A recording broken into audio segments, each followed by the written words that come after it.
здесь было все полностью затоплено. У нас это происходит систематически. Впервые за эту неделю Елена Гатина вышла на улицу не в сапогах. Еще на днях улица Скрябина скорее напоминала маленькую Венецию. Причина всему – очередной прорыв водопровода. Старые трубы снова не справились с напором. Здесь у нас был огромный поток, все текло до улицы Родина. По словам местных жителей, в последние годы такие аварии происходят часто. Трубам минимум 35 лет. Видимо, они просто изжили свое.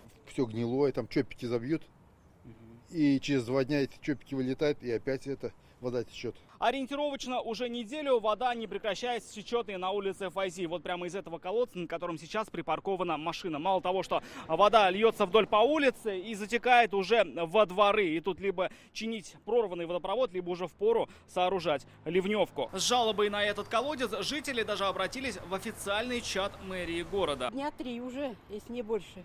А это впервые так у вас?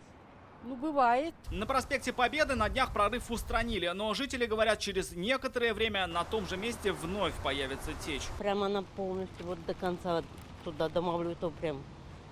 Это впервые у вас такое или было уже раньше? Нет, было, они только сделали вот на месяц-два и опять снова. Таких проблемных участков в Казани десятки. И это только те, что горожане публикуют в народном контроле. И многие обращения еще на стадии рассмотрения. Так, прорыв не устранили на Мавлютова, Камалеева, а, например, на Сибирском тракте и Новоазинской улице даже нет сроков ремонта. Причем на деловом понедельнике в мэрии говорили, это недопустимо. К сожалению, действительно, при нынешнем износе наших сетей порывы неизбежны. Прошу не игнорировать обращения жителей, максимально доводить, когда будут сроки устранения, и чтобы, опять же, была двусторонняя связь.